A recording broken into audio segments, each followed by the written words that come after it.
Nyota, nyota, nyota, nyota. Mon étoile c'est nyota. Chapakazi, sasa nyota. Nyota, nyota. Nyota, nyota, nyota, nyota. La chaîne qui fait du sport réellement sans affaire.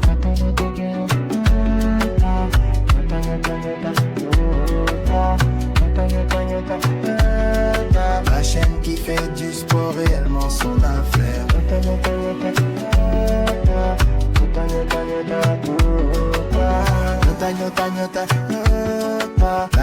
Nyota Télévision, la chaîne qui fait du sport réellement son affaire. Tout de suite, émission.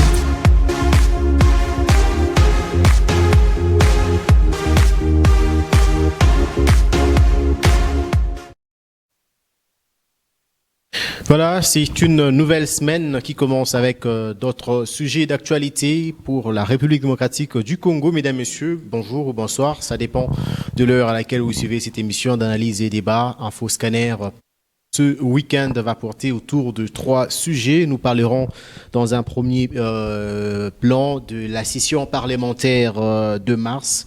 Quelles sont les priorités, les défis à relever du côté de l'Assemblée nationale, tout comme du côté du Sénat. En deuxième position, nous allons parler du meurtre d'une humanitaire dans la partie est de la République démocratique du Congo. L'enquête a été lancée par la France. Et pour terminer, nous allons nous pencher sur Lubumbashi, la ville de Lubumbashi, avec le délabrement de l'avenue de la Loano, une artère qui est en mauvais état. Quelles sont les causes et comment trouver la solution à ce problème qui affecte particulièrement la vie de la population de cette partie de la ville de Lubumbashi. C'est là donc les 3 sujets que nous allons décortiquer dans cette émission d'analyse et débat. Le temps pour moi de vous présenter les invités de ce jour, bien sûr. Ils sont 3, mais pour l'instant, nous allons débuter cette émission avec 2. Le 3e va nous suivre. Le premier, il s'agit de, bien sûr, Junior Menji. Bonsoir et bienvenue. Bonsoir, Monsieur Ben. Je suis ému d'une compassion positive d'être encore parmi les invités de marque pour cette journée, afin de décortiquer sur un repas traditionnel qu'on appelle un faux scanner. Je pense qu'il me soit ainsi permis de saluer aussi mon co-débatteur sur ce plateau, saluer encore l'ensemble de la population congolaise qui nous suivent d'ici et d'ailleurs. Aujourd'hui, si nous parlons de gauche à droite, c'est parce que nous devons donner quand même des idées innovatrices qui seront très importantes pour la classe politique aux affaires ainsi que la population congolaise. Voilà, vous êtes toujours dans l'opposition ou du côté de la majorité ? Je pense que le plus important pour moi est de défendre les intérêts de la population. Je ne suis ni de la majorité ni de l'opposition. Je suis juste un jeune républicain engagé pour la bonne cause, la défense des inégalités sociales pour l'émergence de la classe sociale congolaise. J'ai envie de parler d'une métamorphose parce que beaucoup vous connaissent comme étant un opposant. Tantôt vous êtes proche de la majorité. Finalement, on ne sait pas vous qualifier, vous classifier. Bon, je pense que c'est la population qui nous jugera. Le plus important pour moi est de défendre la cause des inégalités sociales. Voilà, le deuxième invité du jour, il s'agit de Gilbert Kanyinda. Il devient désormais habitué d'un faux scanner. Bonsoir et bienvenue. Bonsoir Monsieur Ben. Bonsoir à mon co-débatteur Junior Menji que je félicite beaucoup. Et bonsoir aussi à nos téléspectateurs et téléspectatrices de la radio-télévision Nyota FM qui nous suivent en ce moment. Voilà, les 2 invités. Le 3e, il est déjà dans le couloir. Vous allez le voir d'un moment à l'autre. Je vous retiens, bien sûr, Gilbert Kanyinda. On commence avec vous, avec cette session parlementaire de mars, qui s'ouvre déjà ce 15 mars à Kinshasa. Avec quels défis et quelles priorités ?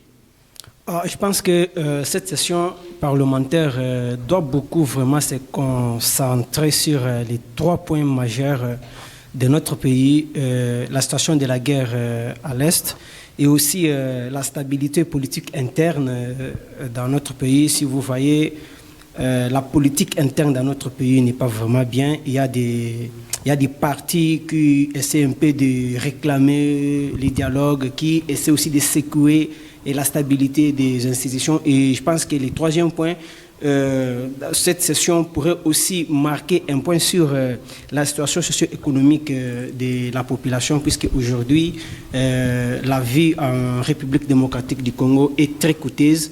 On ne parvient pas à manger suffisamment, à faire étudier nos enfants. Je pense que c'est quelque chose qui nous tient vraiment à cœur. Et en dehors de ça, il y a aussi du côté du Sénat cette tension ou pression qui règne sur Tilukwe.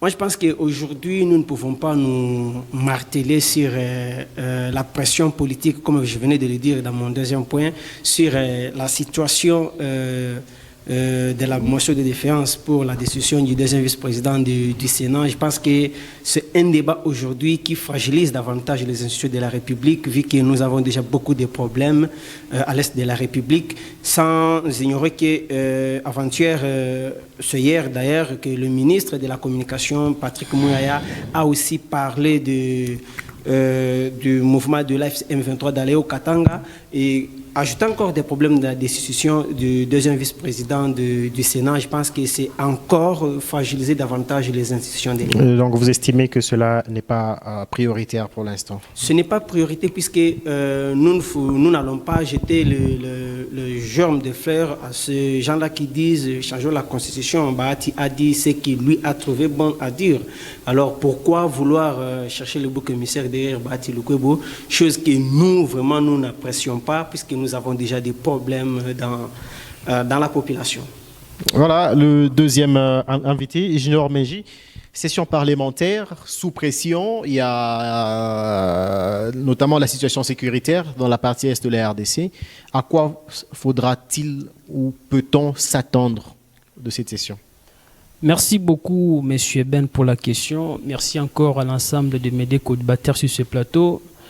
Je pense que l'Assemblée nationale est la deuxième basse chambre du Parlement qui constitue la deuxième mission de notre pays, qui a pour rôle d'abord de contrôler les actions du gouvernement et aussi des prérogatives budgétaires. Dans l'Assemblée nationale, nous trouvons les animateurs, là où il y a les députés, et un député qui a aussi pour rôle de contrôler les actions du gouvernement, participer aussi à l'élaboration des projets de loi budgétaires, enfin de contrôler si le gouvernement dépense l'argent pour l'intérêt général de la population. Mais si on se pose une question principale par rapport aux attentes de la population, par rapport à la responsabilité positive que nous, les souverains primaires, nous avons octroyée à notre classe politique aujourd'hui qui est aux affaires parce que nous sommes dans un système démocratique dont nous voyons la population qui est représentée par l'Assemblée nationale, soit les parlements, là où on retrouve des chambres, le Sénat et l'Assemblée nationale. Aujourd'hui, nous sommes dans un état où le Congo est beaucoup plus classé parmi les indicateurs scientifiques dont on retrouve un pays parmi les pays les plus faibles au monde. Parmi les pays les plus faibles au monde sur le plan économique, sur le plan social, sur le plan sécuritaire, même en termes de la technologie moderne, on ne s'adapte pas.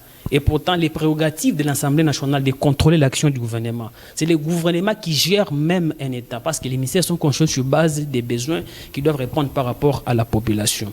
Aujourd'hui, dernièrement ici, selon les statistiques qui ont été publiées par l'Institut statistique, les centres de notre pays, donc les 5 provinces qui consulent les Kassai en général, Olomami, Kassai central, Kassai oriental, Sankourou, ont été publicités comme parmi les provinces les plus touchées par la pauvreté, avec un taux élevé de 79%. Si on fait un arrondissement par ici, ça veut signifier 80% de la population du centre vit dans une pauvreté extrême. Mais un pays qui est riche doit retrouver la population qui est pauvre, mais la classe politique aux affaires semble être riche. Donc il y a une cacophonie.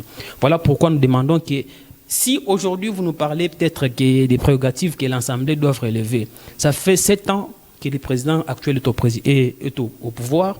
La situation de l'insécurité à l'Est n'a jamais pris fin. La situation des inégalités sociales n'a même pas atteint 50% des réalisations par notre gouvernement, partant des actions qui sont contrôlées par l'Assemblée nationale. Oui. Donc, ce qui signifie que nous ne pouvons rien attendre d'un coup, d'un bâton magique. Il n'y a pas de projet spontané, il n'y a pas un développement spontané. Tout se prépare. Lorsque Mao de la Chine est venu en étant comme président, celui qui a construit la Chine moderne, il n'a pas commencé par des troubadours politiques, moi je peux dire même ça, Qu'est-ce qu'il a dit? Comme la Chine vient revenir de la guerre, c'était un pays qui était gangréné vraiment par la famine. Il faut d'abord commencer par instaurer les Chinois à exploiter d'abord les potentialités qui étaient leurs propres terres. Ils ont exploité jusqu'à ce qu'ils ont lutté contre la famine. Mais qu'est-ce que l'État congolais aujourd'hui a conjugué les efforts partant du programme défini par les gouvernements, comme aussi l'Assemblée nationale est en train de contrôler les actions du gouvernement, afin de lutter contre la famine dans notre pays. Jusqu'au jour d'aujourd'hui, il y a certaines provinces de la RDC qui dépendent de la politique extérieure pour aller payer la farine. Donc, les Congos exportent presque tout, sauf rien. Nous importons presque tout, sauf rien. Et là, tout vous parlez de l'exportation de la farine dans le Haut-Katanga. Exactement. C'est là où je n'ai pas voulu faire allusion à une province. Certaines provinces, parce que même les Kassa aussi parfois dépendent aussi de l'Angola par rapport à certains articles qui doivent aller payer. Mais pour développer un pays, il ne s'agit pas juste de question de la politique. Il s'agit de définir les bonnes politiques économiques. Et vous allez voir qu'il y aura les changements dans ce pays. Donc c'est pourquoi aujourd'hui nous voulons demander aux classes politiques, aux affaires, de conjuguer les efforts les plus vite possible en fait d'améliorer les conditions de vie des compatriotes. Parce que l'objectif principal de toute politique publique, c'est le salut du peuple. Tout ce que nous pouvons faire, dialogue, changement de constitution, changement de gouvernement, remplacement de mandataires, si cela n'est pas au centre de l'intérêt pour la population, c'est une ambiguïté, c'est une perte de temps qui nous amènera absolument nulle part dans ce pays. Voilà pourquoi nous sommes aujourd'hui en train d'interpeller la conscience de la jeunesse congolaise, de comprendre que le pays est en train encore de s'enfoncer dans le mal. 65 ans d'indépendance, monsieur Ben, jusqu'au jour d'aujourd'hui, il n'y a jamais eu la construction de la route nationale. Je peux même vous donner la cartographie. On peut quitter Kananga vers Machala, Lodia, Équateur, entre Bandundu, on retourne encore à Chikapa. Cette route n'a jamais été construite jusqu'au jour d'aujourd'hui. Mais il y a quand même des efforts à saluer parce que je vois la route nationale numéro 1 qui est en pleine métamorphose aujourd'hui. Vous n'allez pas, vous-même, vous avez dit ici que tout n'allait pas changer d'un coup de bâton magique. Quand vous parlez, nous devons saluer les efforts, c'est bien. Mais lorsque vous initiez un projet qui coûte à peu près 10 millions, mais si on fait les calculs, ce projet-là peut revenir à 1 million. Il s'agit du vol, ou bien il s'agit de l'évolution. Il s'agit de tuer, ou bien il s'agit d'émerger les choses. L'essentiel, c'est d'abord d'avoir la mise en œuvre de ce projet. Là, vous me ramenez encore dans une théorie qui parle de non-affectation budgétaire. Il ne faudrait pas qu'il y ait des dépenses spécifiques dans un budget selon les principes pour élaborer un budget, monsieur Ben.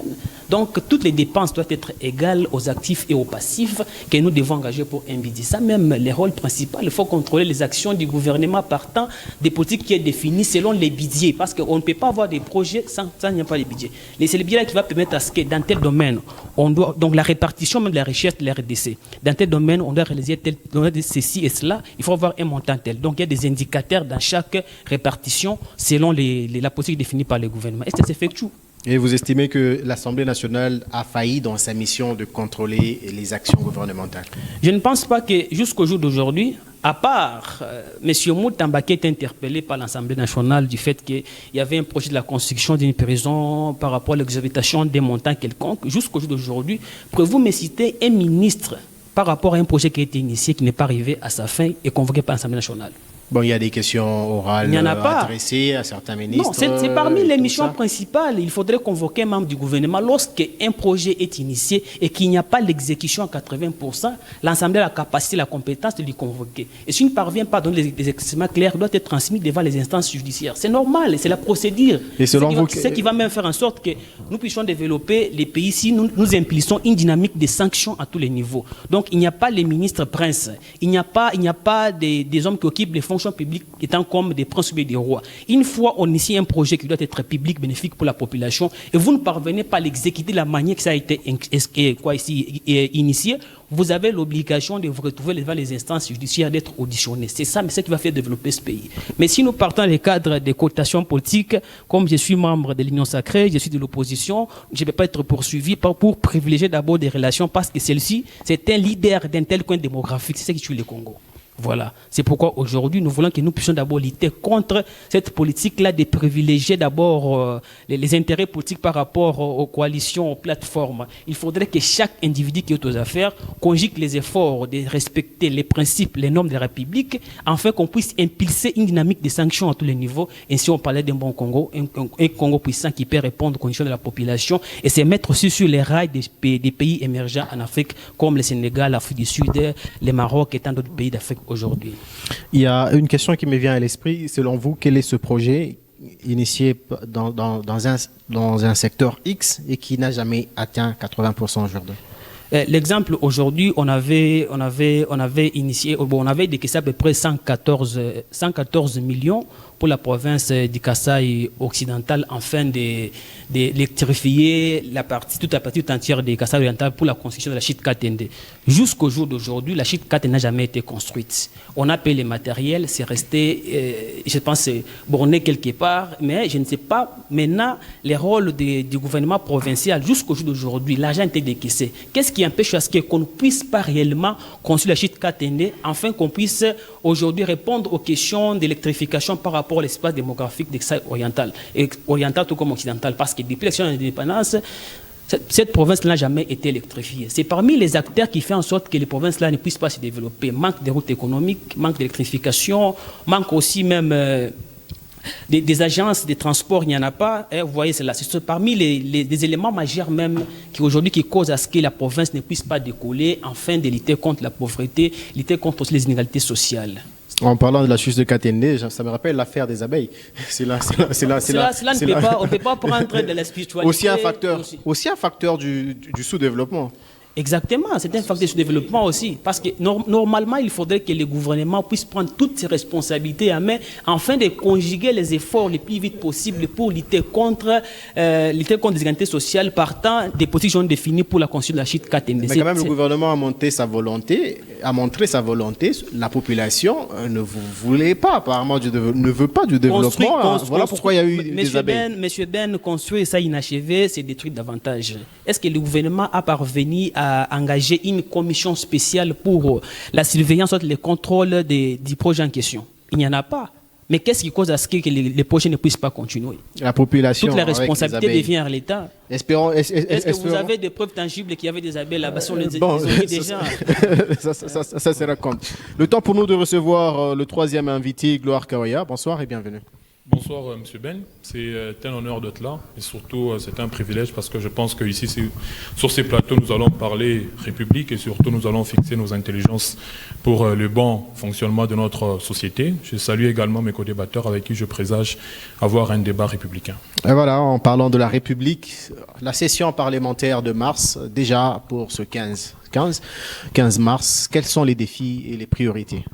Moi, je pense déjà c'est sur pied c'est constitutionnel. C'est partant justement de l'article 115 de notre Constitution qui reconnaît la rentrée parlementaire. Donc déjà au niveau on sait 15 mars où les députés seront justement devant la barre afin d'apporter leur desiderata parce qu'ils représentent la population. Mais aussi, je pense que cette rentrée, elle est également teintée de beaucoup de défis parce que vous allez sentir que sur le plan politique, nous avions, c'est que je peux exemplariser avec beaucoup d'événements qui se sont déroulés, entre autres le dialogue qui n'est pas encore jusque-là tenu, entre autres la révision, le changement de la Constitution, cela dépend de quel camp politique, et même sur le plan économique, vous verrez que jusque-là, nos mamans qui sont dans de coins périphériques n'arrivent pas justement à réunir les deux bouts du doigt. Donc vous sentez que sur le plan également sécuritaire, jusque-là, l'Est de notre pays demeure pratiquement invivable, demeure un brasier pour certains groupes ou mouvements rebelles. Donc vous comprenez que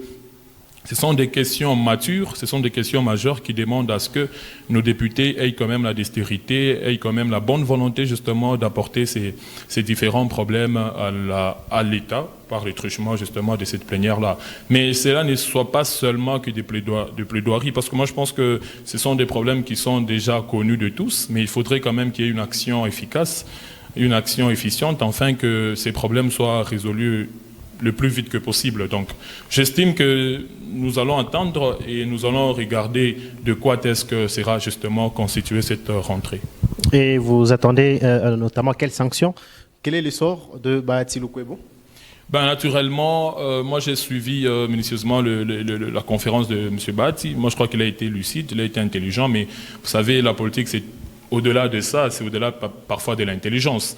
J'ai suivi, je n'ai pas de renseignements officiels, mais je pense que, à ce qui paraît, il a demandé pardon. Il aurait demandé pardon. Mais je me suis posé la question, il s'est excusé de dire la vérité ou s'est excusé d'appartenir à l'Union sacrée? Vous voyez, c'est une question quand même qui fâche. Mais nous attendons, parce qu'il y a déjà au niveau du Sénat, il y a déjà des motions qui sont...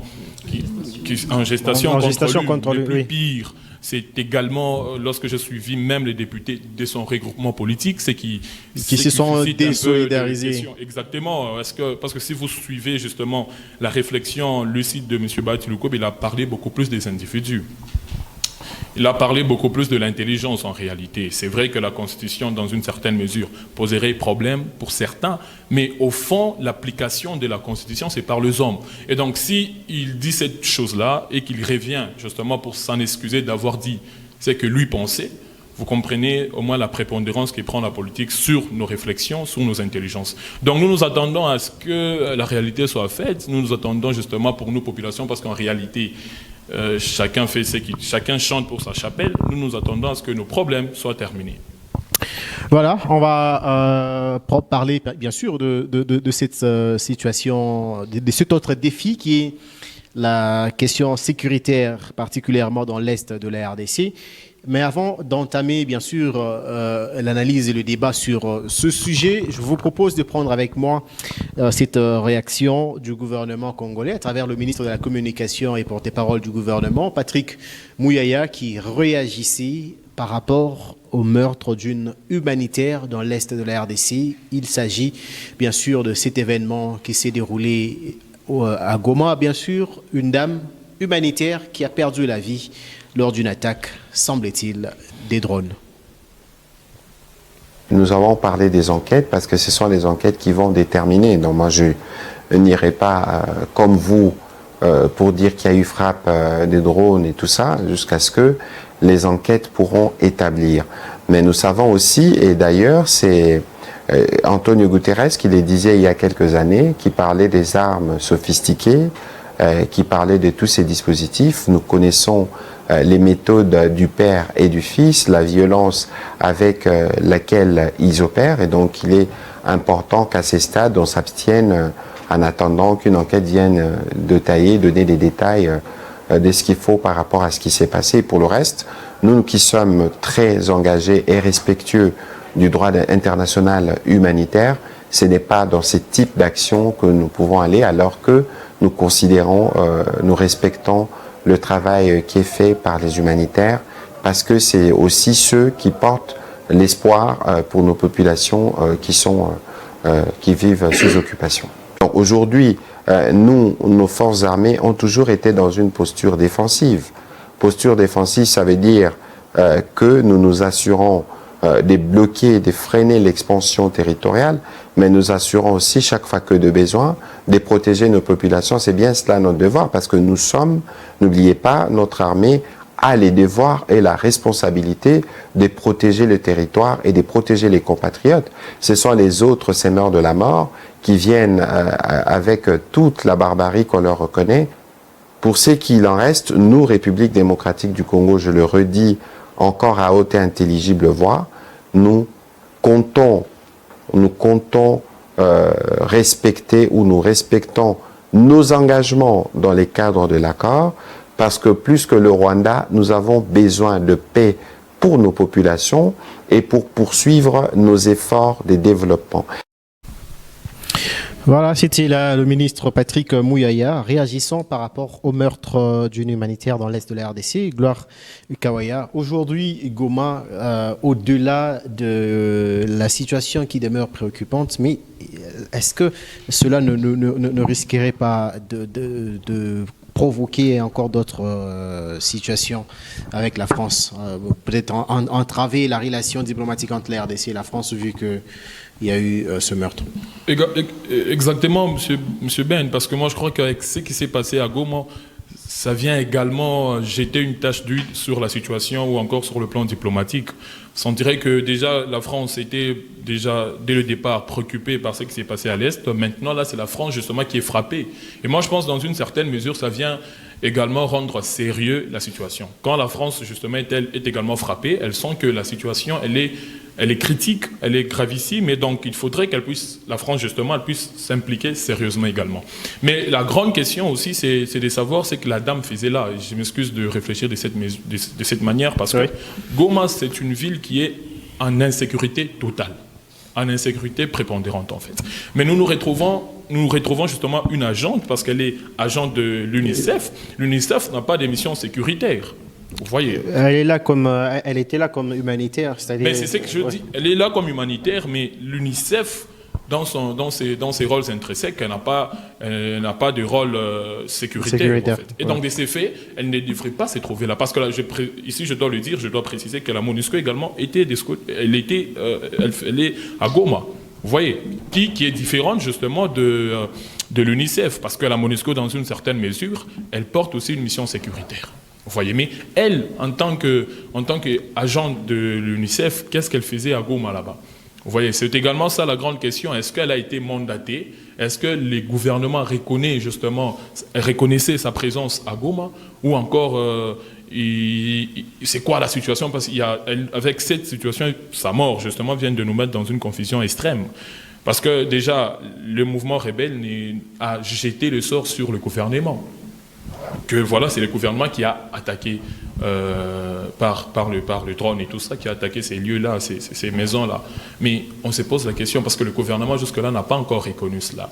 Vous voyez, mais sa mort vient dans une certaine mesure infecter, permettez, la voie diplomatique. Parce que là, la France, j'estime qu'elle va prendre la situation au sérieux. Je veux le président Macron reconnaître d'abord la mort de cette dame, mais aussi demander qu'une enquête soit une enquête justement soit mise, voyez au fond. Oui. Mais les résultats de l'enquête seraient quoi? Est-ce que vous avez les résultats? Est-ce que ce serait encore pour indexer davantage les mouvements rebelles sans apporter des appuis considérables au gouvernement? Ou encore ce serait justement une enquête formelle, voyez au fond? Donc moi je pense que cette situation devrait aussi nous interpeller comme gouvernement. Lorsque nous sommes sur le plan international, nous sommes en train de tisser des accords pour que nous puissions avoir ces genres de collaborations, avec ces genres de partenariats avec de grandes firmes internationales comme l'UNICEF, MONUSCO et tout ça, mais ils se voient en insécurité, ça doit interpeller le gouvernement afin de renforcer la sécurité. Ce qui se passe à l'Est, pour la dame, vous aviez vu que c'était au sommet, c'était même au zénithal du plan de certains pays internationaux. Mais nous rappelons ici qu'il y a des mamans qui meurent chaque jour ici. Vous voyez au fond, il y a des papas qui meurent, il y a nos frères et nos sœurs justement qui meurent chaque jour. Est-ce que ça prend le même niveau? Vous voyez, donc il faudrait que nous soyons sérieux. Le président Macron reconnaît l'existentialité de la guerre, mais il a fallu à ce que l'une de sa patrie puisse en périr pour qu'il puisse prendre et même demander une enquête. Donc c'est grave. Moi je pense que nous compatissons avec le peuple français, ce qui est sûr, mais nous demandons aussi que nous soyons sérieux dans nos différents partenariats. Gilbert Kaninda, est-ce que cela va pousser aujourd'hui la France à s'impliquer pour que prenne fin cette guerre qui date de plus de 3 décennies déjà? Moi, je pense que oui, puisque je me rappelle il y a une situation similaire en 2017 à Kananga, où deux journalistes qui travaillent avec la MONUSCO étaient tués toujours dans la même... Claude Véran, Ghislain Dupont. Oui, ils étaient tués. En fait, ça fragilisait davantage l'image de notre pays à l'international. Moi, je pense qu'aujourd'hui, la République démocratique du Congo, avec ses dirigeants, comme mon co-débatteur venait de le dire, devrait vraiment vérifier et prendre vraiment, et mettre du sérieux dans la manière de signer des partenariats. Puisque Goma, d'abord, il faut noter que c'est une ville qui est contrôlée par le rebelle. Est-ce que la présence de cette humanitaire à Goma était justifiée, était reconnue par l'État congolais? Ça, c'est une question qu'on se pose. Et aussi voir la manière que cette situation a pris de l'ampleur au niveau de la France. Moi, j'estime comme s'il y a des poids de mesure, comme mon co-débatteur venait de le dire. Ils sont morts à 3, mais je vois, on parle surtout de cette humanitaire.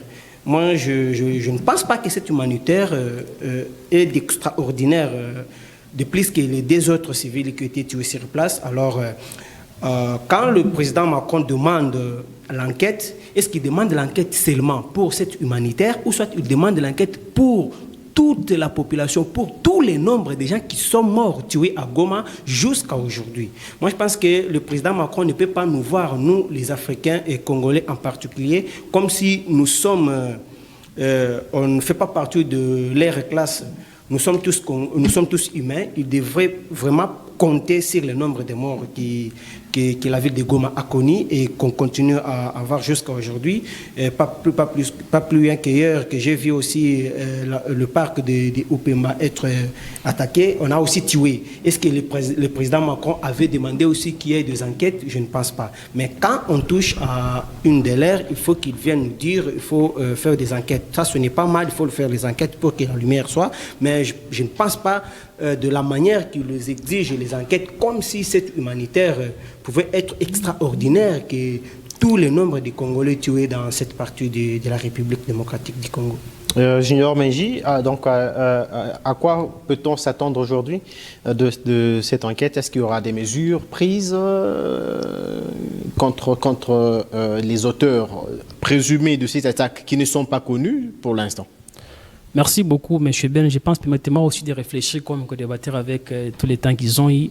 Je pense que l'RDC est un pays francophone. Il est pays membre de l'Organisation des Nations Unies. Il est encore pays membre des organisations France-Afrique. Lorsqu'il s'agit d'un problème qui surgit par rapport à l'État français et ses représentants sur les sols congolais, directement, il faut voir l'ambassade de la France ici au Congo. C'est pourquoi je m'allie aussi à l'idée de mes deux combattants qui m'ont précédé en parlant pour dire que est-ce que réellement le gouvernement congolais reconnaît la présence de cette humanitaire sur notre sol? Est-ce qu'il avait vraiment l'ordre des missions signé par l'État français pour lui envoyer en fait qu'il puisse aller faire les enquêtes, soit mener une enquête sur terrain afin de créer les données, soit les informations sur terrain? C'est une question qui reste jusque-là en suspension. Je pense que nous sommes un pays indépendant, nous sommes un pays souverain. Si Macron aujourd'hui, je ne paradoxe pas les résidés, mais je vais aussi donner mon avis. Si Macron aujourd'hui a demandé à ce qu'on puisse ouvrir une enquête par rapport à une Française qui est tuée sur les sols congolais, c'est partant de ses responsabilités en étant comme les représentants numéro 1 de la population française. Nous aussi, lorsqu'il s'agit des morts dans notre pays, nous devons aussi voir notre gouvernement. Macron n'a fait ce qui est comme son travail en étant comme le président de la France. Quand il s'agit de la perte d'un humain en dehors des frontières françaises, il faudrait il faudrait qu'il puisse avoir une enquête pour avoir l'éclaircissement, soit de la clarté sur la chose en question. Mais notre gouvernement, qu'est-ce qu'aussi notre gouvernement a fait de nos deux civils qui ont été tués le même jour avec la Française? Jusque-là, il n'y a pas des informations officielles. On ne connaît pas l'acteur principal qui s'était engagé pour causer la phobie, soit arracher la vie aux trois personnalités qui étaient là pour une mission bien précise par rapport au parti Est qui est occupé par les mouvements AFC M23 qui est un mouvement rebelle. Nous sommes dans ce pays. L'État, sa mission, c'est de protéger la population, assurer sa sécurité. Est-ce que réellement notre État est en train d'assurer la sécurité pour sa population? C'est une question qu'il faut se poser parce que même l'armée a une mission régalienne partant de l'article 187 de la Constitution. Notre armée a une mission régalienne. Mais où est la mission de notre armée aujourd'hui? Donc, moi, je pense que nous devons réfléchir aussi en termes de voir réellement est-ce que notre État a la capacité, la compétence d'assurer la sécurité pour l'intérêt général de notre population. Et aussi, le président français n'a pas beaucoup à se plaindre par rapport à la mort juste d'une seule personne. C'est quand même la mort. Hein. Non, exactement, je n'ai pas refusé parce qu'il y a tant, depuis le début de ces histoires ici, des atroces, des négativités, de la guerre, depuis 1994, on compte aujourd'hui plus de 12 millions de morts. Même la Deuxième Guerre mondiale n'a pas si parvenu à causer un nombre exorbitant par rapport aux morts. C'est tout un pays qui est presque tué, mais voir juste la mort d'une seule personne inquiéter tout un État. Et nous voyons même des organisations internationales, des pays membres, des pays amis à la France qui se sont levés pour parler de cela. Donc ici aussi, il s'agit d'un système de partenarialisme. Donc on continue à considérer un Africain comme un inférieur par rapport à un Blanc. Parce que je ne pense pas que s'il y avait la mort d'un Congolais en France, on pourrait l'incenser de la sorte. Mais regarde aujourd'hui. Donc la responsabilité aussi revient à nos dirigeants africains. Ils doivent comprendre que même là où nous partons pour chercher la paix, signer les accords dans les différentes organisations internationales, sans la conscience d'abord de notre âme, pour d'abord assurer le patriotisme, mettre en place des bons mécanismes pour assurer la sécurité de notre population, rien ne proviendra d'ailleurs, ce qui sera comme une sécurité totale. Parce que même les organisations internationales travaillent en connivence avec les institutions nationales. S'il y a la défaillance au niveau niveau des institutions nationales, nous ne pouvons pas espérer quelque chose de bon au niveau international. Parce qu'on définit les politiques à partir d'ici, qui sont représentées par les ambassadeurs, représentés par les ministères des Affaires étrangères. Donc, nous avons une obligation, en étant comme la classe politique aux affaires, en étant comme les Congolais qui veulent les changements, d'assurer vraiment la sécurité en définissant des bonnes politiques qui seront comme des héritages pour que notre pays puisse aussi être compté parmi les pays qui sont en train de chercher l'émergence aujourd'hui. Monsieur Ben, laissez-moi me donner une exemplarité comme mon co-débatteur l'a dit. Je me rappelle en 1994 avec l'ancien président Jimmy Carter, j'aime toujours répéter cet exemple pour un peu éclaircir la population. L'Amérique avait menacé à ce qu'il va rayer la Corée du Nord sur la cartographie mondiale. Mais aujourd'hui, 32 ans plus tard, l'Amérique n'est pas pointée du doigt avec légèreté devant la Corée du Nord. Pourquoi? Parce que l'État s'est organisé. Il a mis en marche tous les moyens possibles pour assurer la sécurité de sa population. Mais nous, aujourd'hui, l'État congolais, depuis 1994 jusqu'en 2026 aujourd'hui, quelle a été la politique définie par les différents gouvernements pour assurer la sécurité de la population, partant des ministères des Affaires, ministère de la Défense, ministère des Finances, qui doit financer l'argent pour payer les munitions? Où est-ce que nous en sommes aujourd'hui? Donc, il n'y a aucune politique qui a été définie. La mission de l'armée qui est définie dans la Constitution selon l'article 187. Nous pouvons aussi dire que notre aussi armée a échoué à sa mission. Même notre État aussi a échoué à sa mission de protéger la population. Et aujourd'hui, nous sommes en train d'éjecter la responsabilité négative aux autres États de nous venir en aide. Vous voyez que parfois, nous sommes en train de vivre dans un pays, exemple social, dans un mariage, soit dans un foyer. On retrouve les papas qui n'assurent pas sa responsabilité pour jeter la responsabilité par rapport à sa femme parce qu'il n'a pas bien éduqué ses enfants. Et pourtant, le numéro 1, c'est le papa. Le numéro 1, c'est l'État. L'État, c'est le représentant. Nous sommes dans un système démocratique. Nous sommes représentés par le chef de l'État qui représente l'État congolais même sur les plans internationaux. Donc, c'est au chef de l'État de conjuguer les efforts les plus vite possible partant du gouvernement afin de définir des bonnes politiques qui sera bénéfiques pour résoudre les questions des inégalités sociales. Parce que nous n'avons pas seulement la question de l'insécurité à l'est du Congo. Aujourd'hui, selon les indicateurs, le Congo est considéré comme parmi les pays les plus pauvres au monde, parmi les pays les plus faibles, même quand vous partez dans nos milieux. Vous trop sur cet aspect. Mais exactement, parce que moi, je suis un économiste de formation, je dois beaucoup parler plus sur ça, monsieur Ben. Quand vous partez aujourd'hui, j'ai effectué dernièrement une distance de 80 km avec Lubumbashi, quand vous prenez la route qui mène vers Kasenga. Il y a les villages Kasombo, village Kamisechi, village Kandabiela, village Kasombo 3, Kasombo 2. Donc, ces villages existent depuis 1952. Donc, si on fait la totalité des habitants là-bas, ça peut nous faire au moins 2000 à 3000 habitants. Ils n'ont jamais reçu même pas une installation sanitaire venant de la part ni du gouvernement provincial ni national.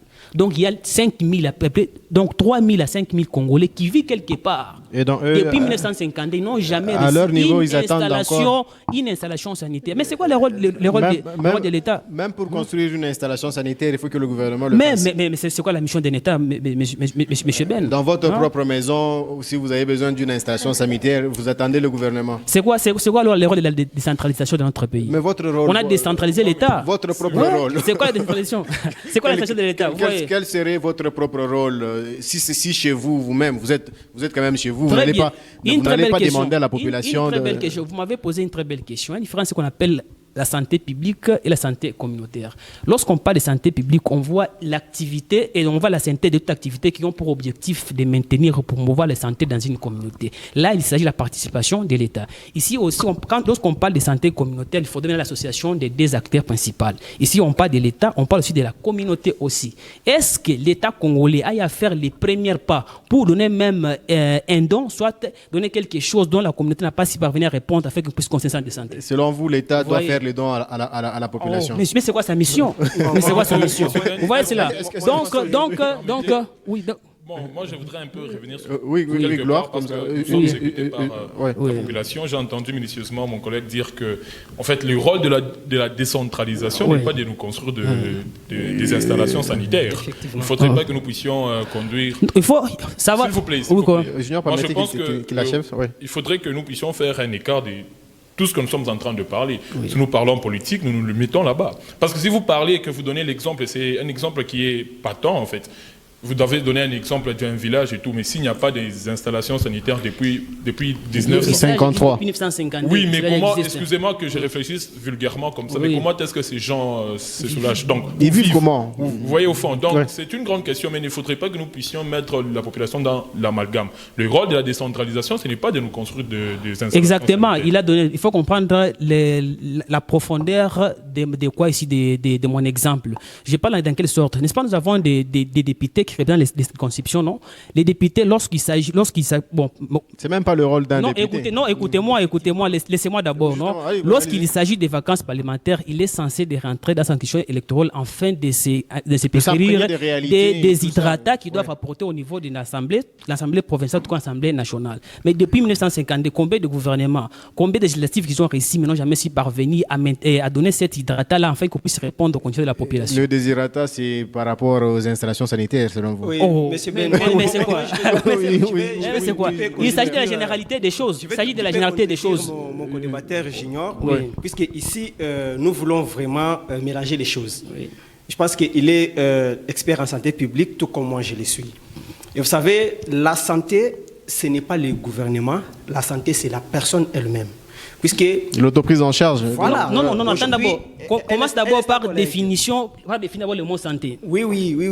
On ne fait pas le débat de la santé publique, mais je vais juste donner que... Il faut commencer d'abord par définir les mots santé pour ne pas aussi mettre la population dans une confusion. C'est pas d'abord le mot santé. Quand M. Junior parle de la mission des autorités, de députés, descendre au niveau même de construire les toilettes. Non, je n'ai pas dit ça. J'ai dit de prendre les informations, soit des hydratats qui doivent amener auprès. N'est-ce pas pour les construire? Mais moi, je dois vous dire ceci. Un député ne peut pas construire les toilettes pour la population. Est-ce que vous comprenez réellement? Prendre une information, l'amener auprès des institutions et la construction est différente. C'est le gouvernement qui s'en charge de cela. Après, on s'attend quoi?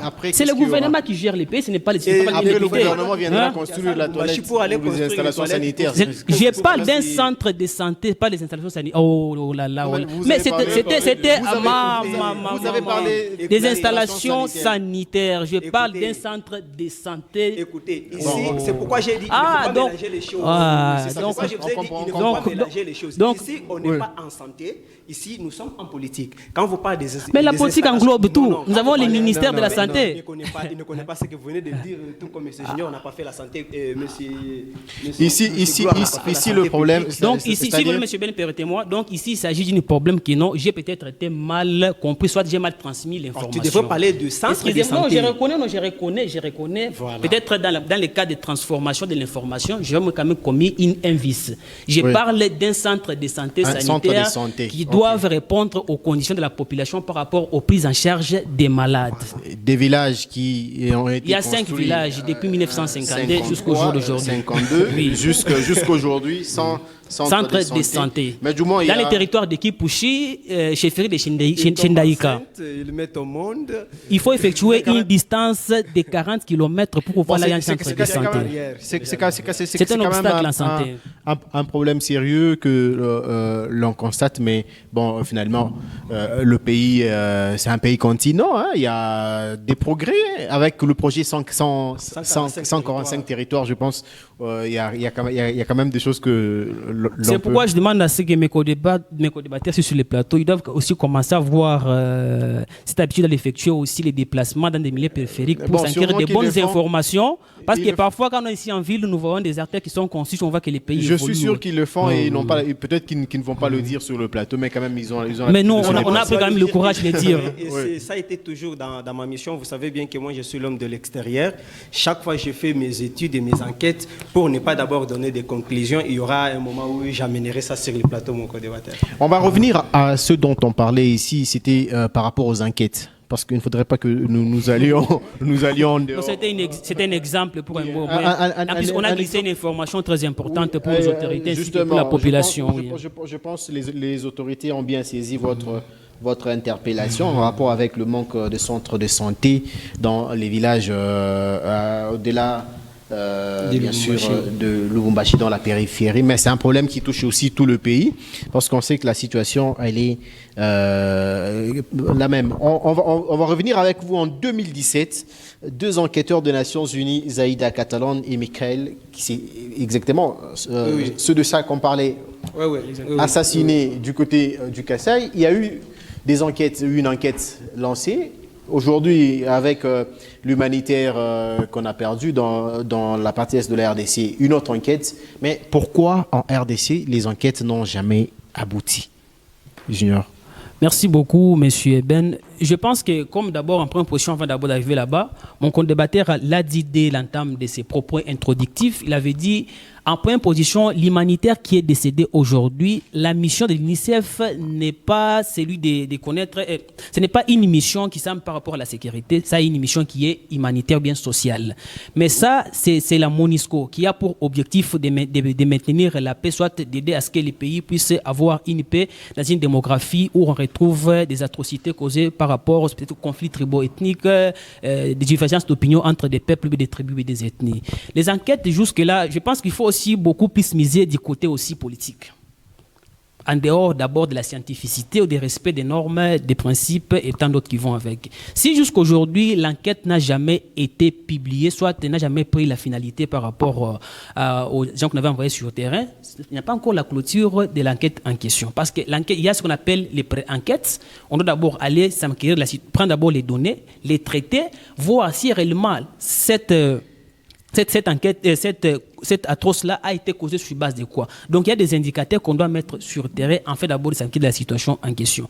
Si jusqu'au jour d'aujourd'hui, on n'a jamais si parvenir à connaître que les deux journalistes qui ont été tués en 2017 n'ont jamais été publiés par le gouvernement, par des pages officielles. C'était dans une situation de la guerre, c'était dans une situation de conflit tribaux-ethniques qui était causée, je ne sais pas, par le gouvernement et tant d'autres qui vont avec. Parce qu'on ne sait pas réellement l'acteur principal qui avait aussi identifié, qui avait parvenu à faire tuer les deux journalistes sur le terrain. C'est ainsi aussi, la charge revient aussi au gouvernement. Là, c'était des experts. Oui, des experts. Les experts de l'ONU. Oui, parce que nous n'avons pas vraiment des systèmes d'informatique qui s'adaptent aux impératifs numériques aujourd'hui. C'est très difficile pour quelqu'un qui est peut-être en danger de signaler l'État congolais à partir des satellites, soit à partir des appareils aujourd'hui que le monde entier utilise. Donc nous sommes encore un pays qui est sous-développé, presque sur tous les plans.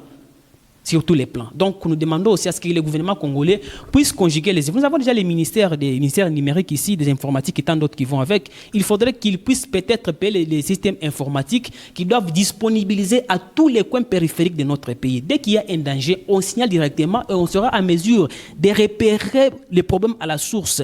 On connaît que de tel côté, ça a causé telle chose. Mais on n'a pas assez des outils qui peuvent nous permettre à ce qu'on puisse mener les enquêtes d'une manière normale, à respecter la procédure telle qui se demandait dans le monde scientifique aujourd'hui. C'est ce qui cause vraiment la plus grande problématique et que nous sommes encore un pays sous-développé sur les plans numériques. Nous devons nous adapter au système des impératifs modernes afin que chaque problème qui peut surgir, nous pouvons être à mesure de l'identifier. Même le chef de l'État s'était vu un jour en insécurité à Kinshasa, je pense que c'était au stade des martyrs. On n'a pas si parvenu à repérer l'endroit que cette phobie soit ce qu'on a voulu causer sur le terrain.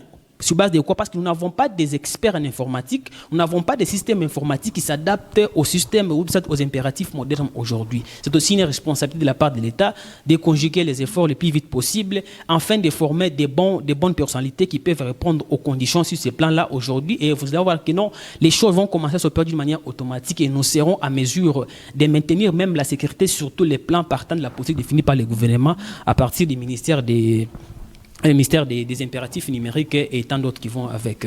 Alors on va terminer par peut-être une dernière question sur, même si on ne va pas insister sur le meurtre de cette humanitaire, mais on va parler de la résolution de la guerre. Quelle solution aujourd'hui contre cette situation sécuritaire? C'est vrai, aujourd'hui on déplore l'humanitaire, mais il n'y a pas que elle.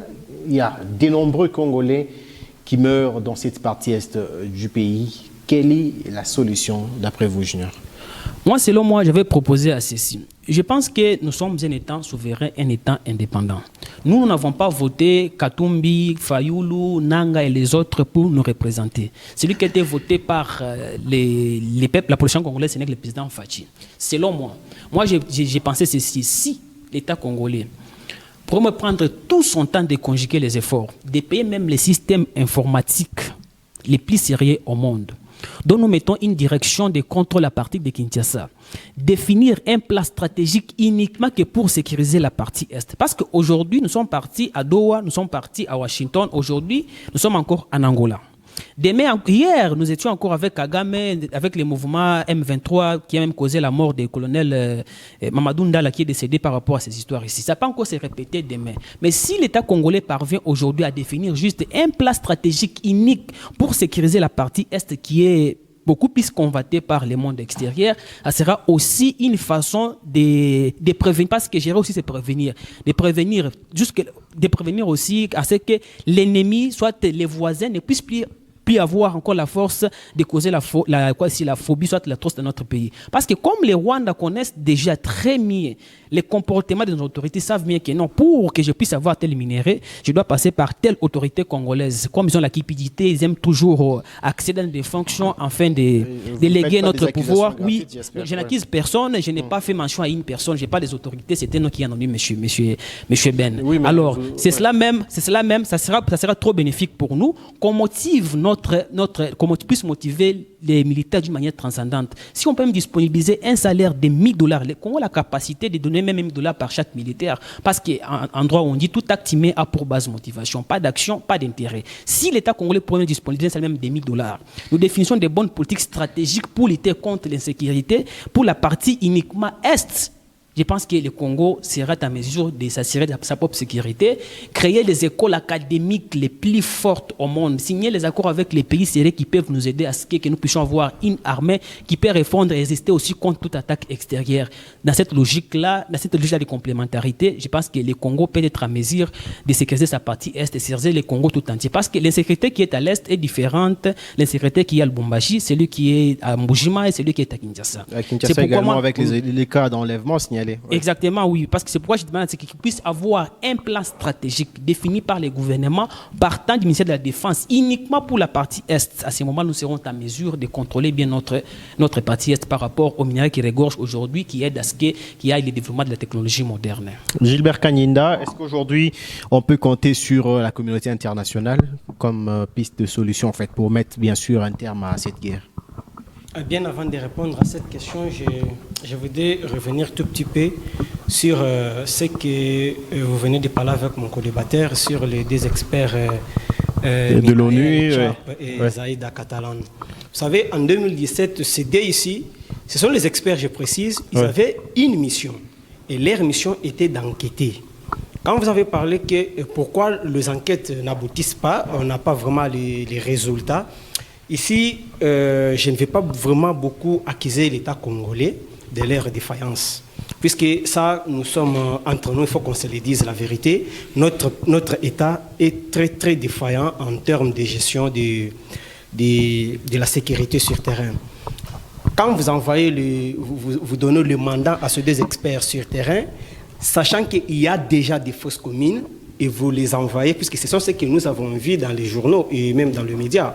Les deux experts ont découvert des fausses communes qui devraient constituer des preuves tangibles de menaces graves à notre nation. Alors, entre guillemets, il paraît que ces gens-là étaient tués, soit de notre côté, je parle de notre armée, soit du côté des assaillants des miliciens du Cameroun. Parce qu'à l'époque, je me rappelle également, parce qu'il y a eu condamnation d'au moins 49 présumés. 49 présumés avec 250 interpellations. Oui. Aujourd'hui, le problème n'est pas ces gens-là. Aujourd'hui, c'est la notion du nationalisme dans notre classe politique. Et aussi, il faut que l'État puisse créer un système de faire comprendre d'abord les jeunes. Puisque ceux qui ont tué ces gens-là, l'État a parlé de jeunes, mais qu'est-ce que ces jeunes-là faisaient et qu'est-ce qui a poussé ces jeunes-là à prendre les armes et tuer ces gens-là? J'avais vu aussi une vidéo, je pense que c'est sur Internet, où il y a un milicien, on ne peut pas déterminer que c'est un milicien, un papa qui les conduisait. Un milice. Un milice, voulais-je dire. On ne peut pas dire que c'est un milice puisque c'est un papa qui n'avait ni d'armes à feu, ni d'armes blanches, qui les conduisait, qui les amenait là où il y avait des fosses communes. C'est partant de là où ces gens-là étaient tués. On devrait d'abord faire... qu'est-ce que je voulais dire? On devrait d'abord chercher comment instruire ces jeunes pour que les jeunes ne puissent pas se livrer à des pratiques de la sorte. Et aussi sur la question de se confier à la communauté internationale. Est-ce qu'aujourd'hui la communauté internationale peut apporter en plus? J'ai toujours dit la communauté internationale n'aide pas le pays africain. La communauté internationale n'aide pas le pays africain. Si vous regardez dans tous les pays d'Afrique que la communauté internationale s'est imposée pour aider, après il y a toujours des catastrophes. Vous pouvez prendre la Libye. Vous voyez ce qui s'est passé en Libye. Niger, pour ne pas parler de ces deux pays-là. Aujourd'hui, nous ne pouvons pas mettre notre confiance dans cette communauté internationale. Pourquoi? Parce qu'ils nous déçoivent. Mon co-débatteur venait de parler ici que ce problème a déjà connu au moins 12 millions de morts. C'est tout un pays, je l'avais dit encore autrefois, c'est tout un pays vraiment, M. Ben. Mais aujourd'hui, vous avez vu, quand on a touché juste à cette humanitaire, c'est la communauté internationale qui parle. C'est la France et c'est le président Macron. Non, nous aujourd'hui, nous allons prendre notre sécurité, former, puisque aujourd'hui, on prend les jeunes, une formation de 2 mois, on les envoie bagarrer. Ça, c'est ce que les gens disent. Est-ce que vous êtes sûr que c'est comme ça que ça se passe? Nous ne pouvons pas affirmer, nous sommes à la télévision. Ouais. Mais alors, moi, je dois dire qu'on devait faire d'abord comprendre nos troupes sur terrain, leur donner une notion qui lui sont valables et leur mission dans la Constitution, comme mon co-débatteur venait de dire. Comme pour dire que pour vous, la solution, elle est militaire et non oui, aujourd'hui diplomatique. Pays, mais c'est le président a tourné combien de fois? Il a fait combien de voyages? Il y a quand même des retombées positives aujourd'hui. Il y a des sanctions contre le Rwanda, il y a des mesures, la résolution 2773 et tout ça. C'est quand même cette même communauté internationale qui appuie. Aujourd'hui, on a vu Trump, le président Trump l'a dit, il a menacé et puis l'AFC M23 s'est retiré d'Ouvira. Donc, comme pour dire, il y a quand même cette influence de la communauté. Le Congo, ce n'est pas seulement Ouvira. Aujourd'hui, l'AFC M23 contrôle pas moins de 300 km que l'AFC M23 contrôle aujourd'hui. Le Congo, ce n'est pas Ouvira. Nous avons Goma et Bukavu et d'autres villages. Notamment Bunagana aussi. Et Bunagana aussi. Aujourd'hui, moi, j'ai toujours dit, la solution aujourd'hui, la solution doit être militaire, formée, donner tous les moyens nécessaires à notre armée pour faire face à cette barbarie de Paul Kagame.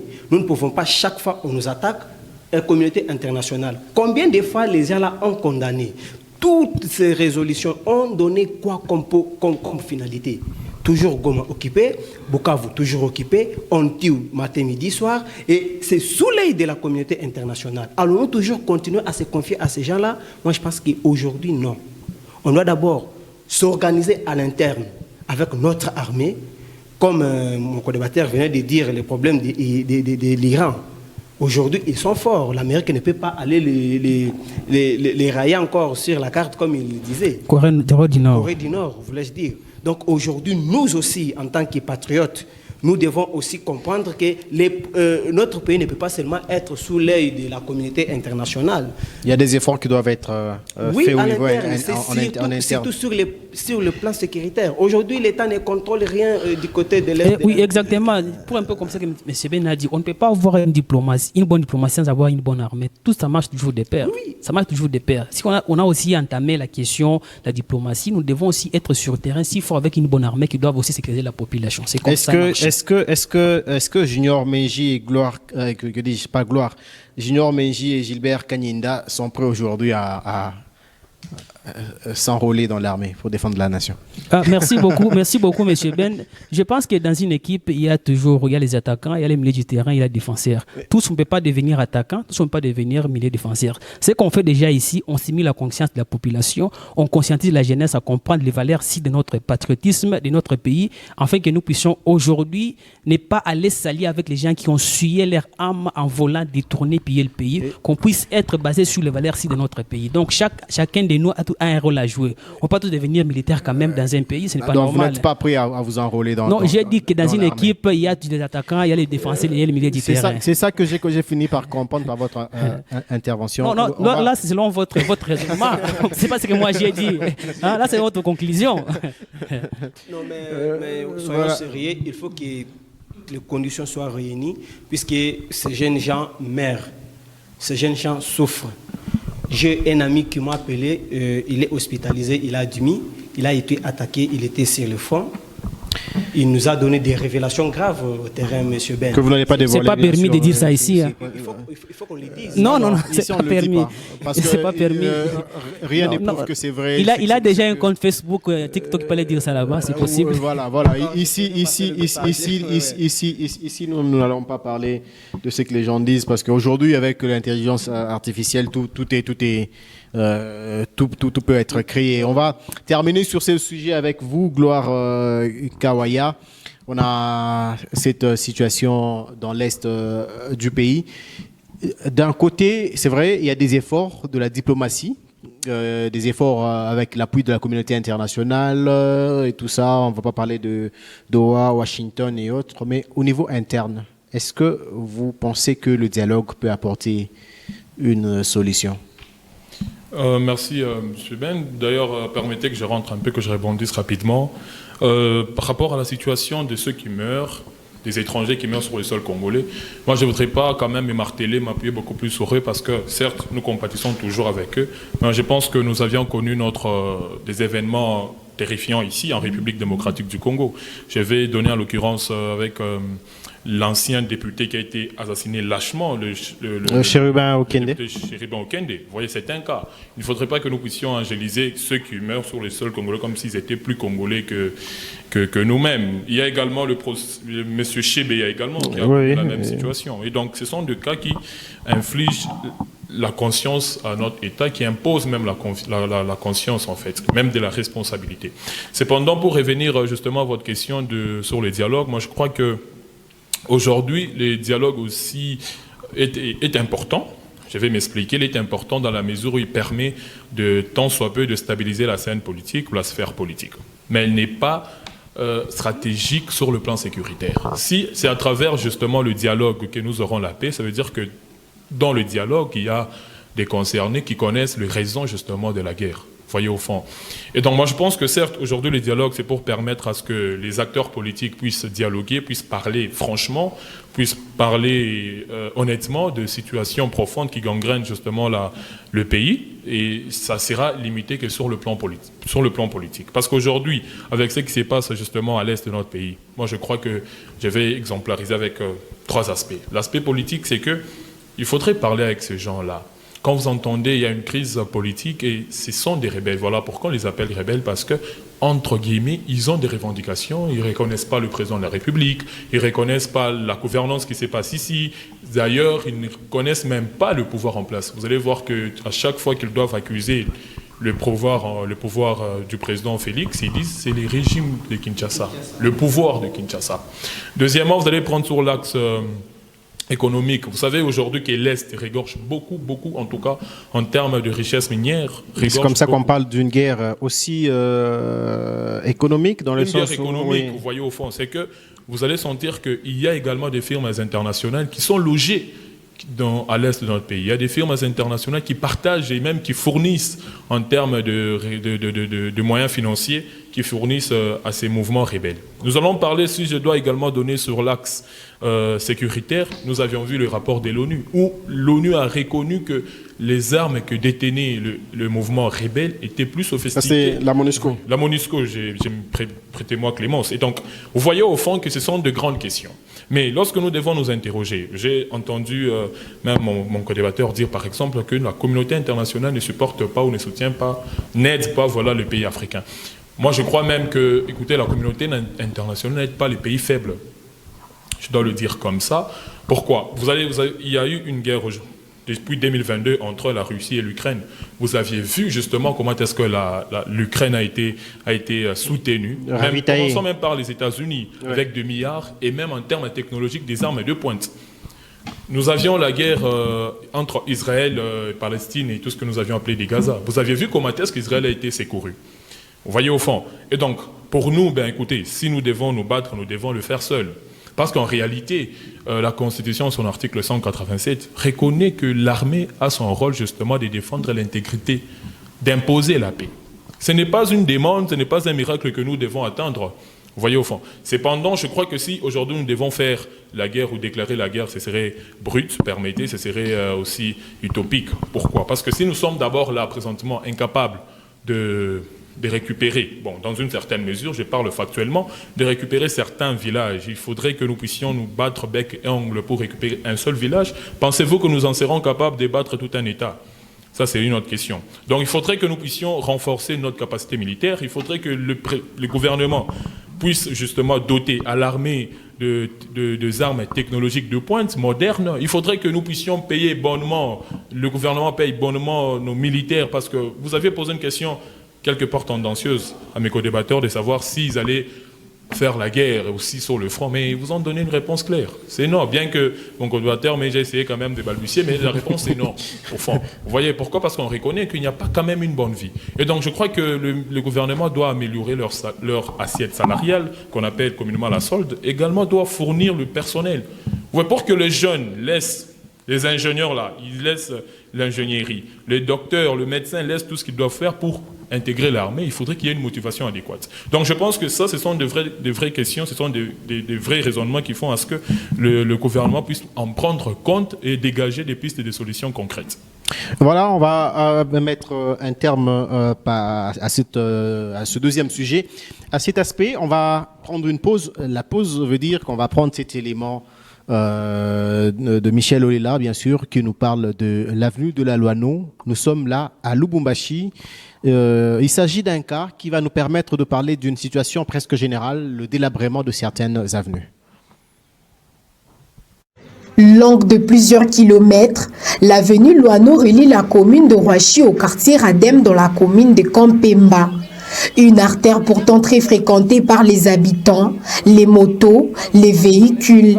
Mais aujourd'hui, son état laisse fortement à désirer. Au niveau des remparts de l'entreprise Roachi Mining, la route est devenue presque impraticable. Sur ces petits tronçons d'environ 150 mètres, ni les motos, ni les voitures, encore moins le piéton ne parviennent à circuler normalement. Les trous, la boue et l'eau stagnante rendent toute traversée difficile, voire impossible.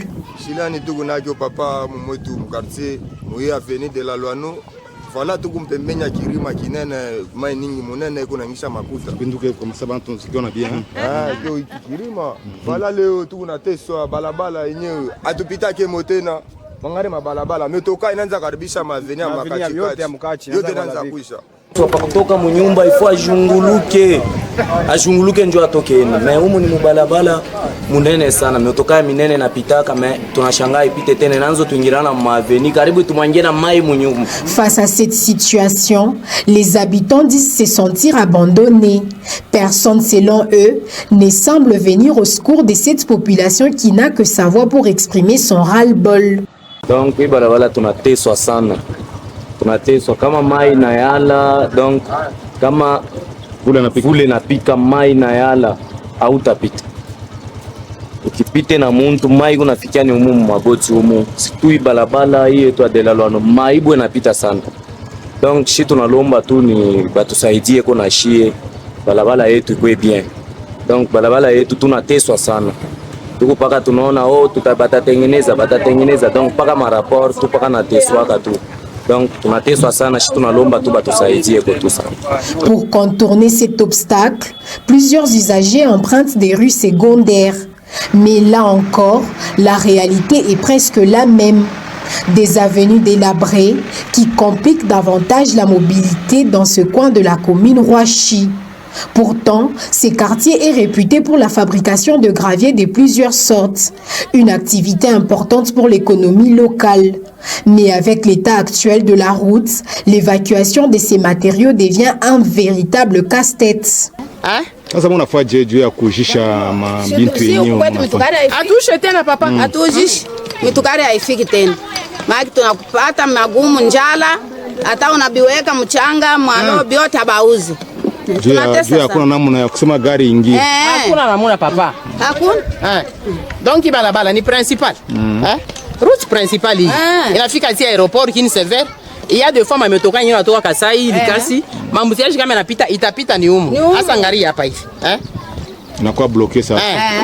Sawa. Mnaona? Inakuwa bloqué, mama chantier tunakuwa bloqué.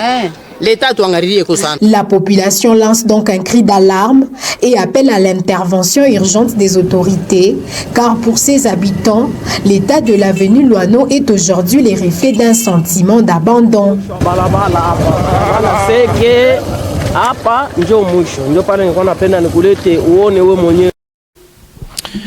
Alors que les chantiers se poursuivent dans la ville de Lubumbashi, il y a certaines artères qui demeurent impraticables. Le cas de l'avenue de la Loano, Gloire Kawaya. Aujourd'hui, que faire pour résoudre la problématique d'infrastructures routières dans le Katanga? C'est bien, pratiquement, vous savez, c'est gravissime parce que nous devons comprendre aussi la notion du transport, la notion de l'importance de routes dans un État. Dans un pays pratiquement, si nous voulons le développement, il faudrait construire des routes. Mais vous savez, cette situation, c'est une situation qui est presque habituelle. Peut-être vous aviez fait exemple à cette route-là, mais il y a plusieurs routes, il y en a plusieurs, très oui. sincèrement, qui font mal, en fait. En réalité, c'est que si on doit encore recourir à dire que l'État nous vienne en aide, vous voyez, au fond, il y a eu vacances parlementaires, nous avions pensé que les députés sont rentrés, comme l'avait dit monsieur Junior, sont rentrés pour récolter les déshydratats qui gangrénaient la population et puis la porter... au niveau de l'exécutif, ouais. Mais nous pensons également et nous disons que les routes sont très très importantes. Non seulement pour la captation en termes économiques, mais aussi pour la fluidité de notre population, ça veut dire des passagers, des véhicules. Chaque jour, nous sommes en train d'acheter des véhicules, mais nous ne savons pas où le mettre. Mais entre-temps, nous sommes en train de payer nos taxes et nos impôts. Vous voyez. Et donc, moi, je crois que cette situation devrait quand même nous interpeller parce que nous avons une réalité commune, que ce soit chez les dirigeants et nous, la population. Nous partageons les mêmes artères, à la grande différence qu'eux sont escortés. Mais en réalité, nous partageons les mêmes artères. Et donc, de ce point de vue, je pense qu'il est quand même intelligent et même républicain de nous construire des routes. Parce qu'au-delà d'abord de nous construire des routes sans regarder la qualité, parce qu'on peut nous construire des routes qui, après 2 ans, tombent en fait, voyez, au fond. Donc moi, je pense que non seulement qu'il faut nous construire des routes, mais il faudrait faire des marchés avec de grandes entreprises qui sont également sérieuses, pour que nous ne puissions pas justement revenir. Cette avenue, j'ai entendu, on a dit que cette avenue relier même l'aéroport. Oui, mais c'est grave ici, moi je me pose la question, mais ok, ces autorités qui viennent ici passent par où? Voilà pourquoi je dis, nous partageons... Par le boulevard Msiri. Mais c'est grave, parce que... Oui, exactement, vous avez raison de le dire. Mais voilà pourquoi je dis que nous partageons les mêmes artères, mais la grande différence, c'est qu'eux sont escortés. Quand il y a des embouteillages, alors ils passent facilement sans appréhender les risques de ces routes-là. Donc je pense que quand même, il est intelligent de prendre en compte ces routes, ces grandes routes surtout, afin justement de doter la population des routes quand même qui sont compatibles et efficaces. Gilbert Kanyinda, vous avez l'habitude d'emprunter ce tronçon de l'avenue de la Loano qui relie 3 communes, la commune annexe, Roachi et puis Kampemba. Aujourd'hui, c'est quoi la cause du délabrement de cette artère? Moi, je pense que la cause aujourd'hui du délabrement de cette avenue qui est très riche, je parle très riche dans sa capacité de toucher 3 communes au même moment. Je pense que c'est la mauvaise gestion. Je vais préciser ici la manière de construire cette route. Quand vous voulez construire une route, il ne faut pas construire une route pour y revenir. C'est comme mon co-débatteur venait de le dire, il faut faire des partenariats avec des entreprises sérieuses qui vous laissent une œuvre durable, pas pour faire quelques mois et revenir. Aujourd'hui, je suis un peu lésé parce que au niveau de la province, nous n'avons pas vraiment les suivis. Nous n'avons pas les suivis de nos œuvres, puisque les routes aussi, ce sont nos patrimoines en nous qui doivent être entretenus. Mais j'ai mal parce que cette route, il y a des mamans qui se réveillent tôt, il y a les écoliers, et cette route n'est pas loin de l'entreprise M-Forest, c'est à quelques mètres. Mais je me demande, cette entreprise... Ce n'est pas à cette entreprise de réparer son contrat, on sait que c'est le gouvernement qui doit le faire. L'entreprise travaille avec l'État en convenance, l'entreprise peut aussi, ou soit l'État comme l'État y accède, il y a aussi des bureaux de l'État là-bas. C'est à eux de descendre voir l'état de la route. Et aussi à la population d'entretenir ou de gérer les déchets, parce qu'aujourd'hui, si vous y passez, vous allez voir quand même que ces canalisations-là sont remplies d'ordures qui proviennent des maisons. Ce ne sont pas les autorités qui vont en jeter là-bas.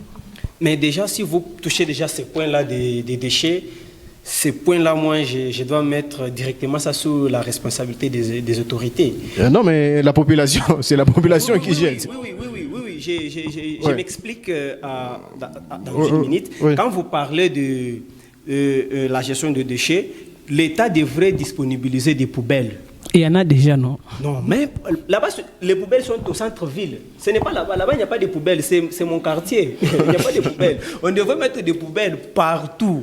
Donc même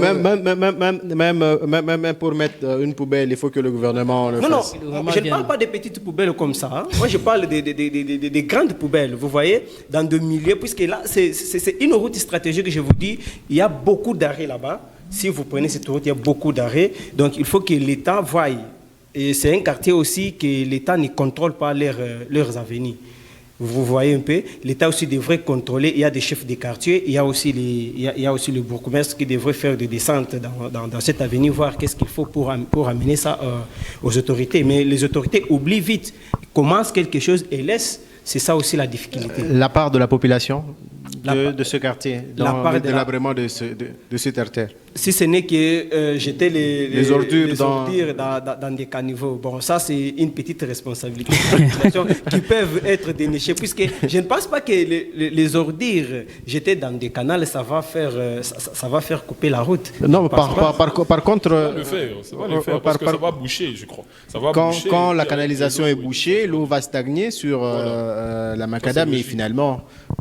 D'ailleurs, moi, je crois que ce n'est pas pour cette raison que sa responsabilité doit être émiettée pour dire que la population a une petite responsabilité. Vous voyez, même le fait justement de jeter, je crois que ça participe aussi à la destruction, au délabrement. Voilà. Alors moi, je pense que l'État doit commencer d'abord par revoir cette route et mettre maintenant du sérieux par rapport à la population pour que la population ne jette pas des immondices alors dans des caniveaux. On va terminer avec vous, Junior Meji, des routes de Lubumbashi délabrées, pas seulement du côté de l'avenue de la Loano, mais c'est quand même une situation générale. Cela ne veut pas dire qu'on est en train de minimiser les efforts fournis. On voit qu'il y a quand même des travaux effectués, notamment sur l'avenue Biaï avec le pont. Voilà. Merci beaucoup, M. Ben, pour la question. Pour ne pas peut-être paradoxer les interventions de mon co-débatteur Gilbert Kanyinda, je pense que lorsqu'il s'agit de la construction d'une route, c'est l'État qui doit s'engager de cela. Mais la gestion aussi revient à des étatiques, l'État et la population. Ici, il s'agit aussi d'éduquer la population parce que les premiers ennemis d'abord des routes, c'est l'eau.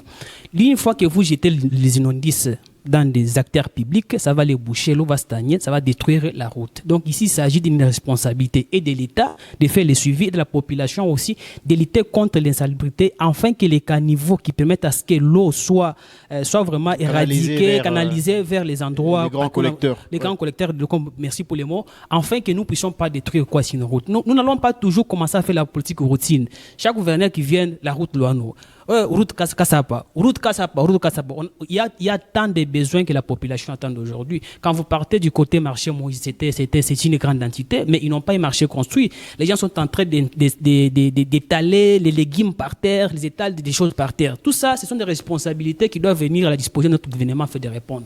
Donc nous devons aussi aider l'État en étant comme la population pour avoir une bonne éducation par rapport aux gestions des déchets et des immondices. En étant comme expert en santé, ce n'est pas à toi de dire ça qui est une petite responsabilité par rapport à l'État. Non, vous connaissez ce que ça cause là, mon frère ami, ça va les stagner, ça va créer des moustiques. Les moustiques qui seront à la base de la malaria. Donc, il fait déjà la maladie aussi, c'est aussi un facteur qui peut faire en sorte que une personne ne puisse pas se rendre au boulot. Quand vous ne parlez pas au boulot, l'État aussi perd aussi en termes de capital humain. Donc, c'est une responsabilité qui doit être éjectée. Et afin que nous demandons aujourd'hui que nous aussi, la population, nous avons les efforts de conjuguer. Une fois que la route n'est pas dans de bonnes conditions, il y aura des embouteillages. Mais lorsqu'il y a question d'embouteillage, l'embouteillage qui est aussi question de temps.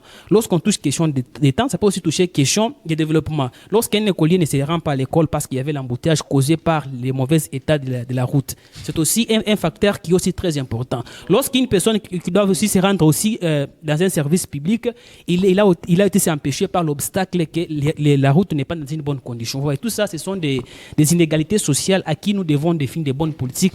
Et nous, la population et l'État congolais, soit le gouvernement provincial, de définir une bonne politique qui doivent éduquer la population par rapport aux gestions des inondations. Parce que les premiers ennemis d'abord d'une route construite moderne ou goudronnée, c'est de l'eau. Voilà, donc à chacun de jouer son rôle pour protéger les routes de la province du Katanga, particulièrement à Lubumbashi. C'est par là qu'on va mettre un terme à cette émission d'analyse et débat sur votre chaîne. Mesdames, Messieurs, merci pour la fidélité et surtout l'attention que vous accordez à Info Scanner. Merci à Junior Menji. Non, c'est à moi de vous remercier, M. Ben, pour cette belle invitation. Et surtout que j'ai encore retrouvé un co-débatteur. Ça fait, je pense, 5 ans qu'on s'est vu, M. Gloire Kawaya. Aujourd'hui, on a débattu. Tout un chacun de nous, c'est quand même de mettre une idée innovatrice par rapport à la situation économique, sociale, sécuritaire. C'est un plaisir de voir que les jeunesses aujourd'hui sont en train de prendre la conscience pour la proposition des pistes de solutions pour le changement de notre pays. Merci Gilbert Kanyinda pour la réponse à l'invitation. Merci à vous aussi pour la considération portée à notre personne. Merci aussi à mes deux co-débatteurs qui sont ici nés d'une intelligence rebondissable. Heureusement que ce n'est pas une intelligence artificielle. Merci. Merci Gloire, qui revient finalement dans Info Scanner après un long moment d'absence. Exactement, j'ai connu quand même un moment sabbatique pour le média, mais je vous remercie sincèrement et foncièrement de l'invitation faite à ma personne. Je remercie également mes co-débatteurs et j'estime et je pense d'ailleurs que ces débats vont apporter un plus dans la conscientisation de notre population. Merci également à vous, fidèles téléspectateurs et auditeurs, pour l'attention accordée à cette émission. Info Scanner va revenir la semaine prochaine avec d'autres sujets. Au revoir. Merci.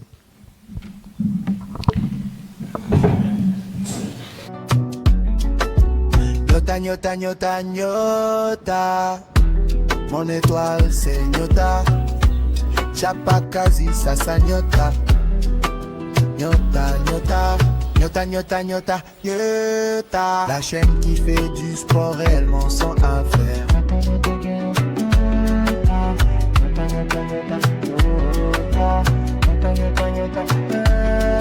La chaîne qui fait du sport réellement sans affaire.